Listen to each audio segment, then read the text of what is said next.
ನಮಸ್ಕಾರ. ಜಿನಿ ನ್ಯೂಸ್ ವೀಕ್ಷಕರಿಗೆ ಸ್ವಾಗತ. ವೀಕ್ಷಕರಿಗೆಲ್ಲ ನಮಸ್ಕಾರ. ನಾನು ಸಂಧ್ಯಾ. ಚಿರತೆ ಸೆರೆ ಬೆನ್ನಲ್ಲೇ ಮತ್ತೊಂದು ಚಿರತೆ, ಗ್ರಾಮಸ್ಥರಲ್ಲಿ ಆತಂಕ.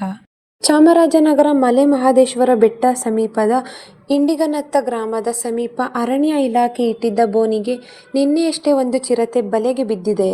ಇದರ ಬೆನ್ನಲ್ಲೇ ನಾಗಮಲೆ ಗ್ರಾಮದಲ್ಲಿ ಮತ್ತೆ ಚಿರತೆ ದಾಳಿ ನಡೆದಿದ್ದು ಸ್ಥಳೀಯರಲ್ಲಿ ಭಯ ಹೆಚ್ಚಿಸಿದೆ. ಮಲೆ ಮಹದೇಶ್ವರ ಬೆಟ್ಟ ಸಮೀಪದ ನಾಗಮಲೆ ಗ್ರಾಮದಲ್ಲಿ ಮತ್ತೆ ಚಿರತೆ ದಾಳಿ ನಡೆದಿದ್ದು ಮೇಕೆಯೊಂದು ಬಲಿಯಾಗಿರುವ ಘಟನೆ ಸ್ಥಳೀಯರಲ್ಲಿ ಆತಂಕ ಹೆಚ್ಚಿಸಿದ್ದು, ಇಂಡಿಗನತ್ತ ಗ್ರಾಮದಿಂದ ಕೇವಲ 3 ಕಿಲೋಮೀಟರ್ ದೂರದಲ್ಲಿರುವ ನಾಗಮಲೆ ಗ್ರಾಮದಲ್ಲಿ ಚಿರತೆ ಸಂಚಾರ ಮುಂದುವರೆದಿದೆ ಎಂದು ಗ್ರಾಮಸ್ಥರು ಆತಂಕ ವ್ಯಕ್ತಪಡಿಸಿದ್ದಾರೆ. ಇತ್ತೀಚೆಗೆ ಇಂಡಿಗನತ್ತ ಸಮೀಪ ಅರಣ್ಯ ಇಲಾಖೆ ಚಿರತೆ ಸೆರೆ ಹಿಡಿದಿದ್ದು, ಆದರೆ ಬೋನಿಗೆ ಬಿದ್ದಿದ್ದ ಚಿರತೆಯೇ ನಾಗಮಲೆ ಮಾರ್ಗ ಮಧ್ಯದಲ್ಲಿ ಬೆಂಗಳೂರು ಮೂಲದ ಬಾಲಕನೊಬ್ಬನನ್ನು ಬಲಿ ಪಡೆದ ಚಿರತೆಯೋ ಅಥವಾ ಮತ್ತೊಂದು ಚಿರತೆಯೋ ಎಂದು ಗೊಂದಲ ನಿವಾರಣೆಯಾಗಿಲ್ಲ.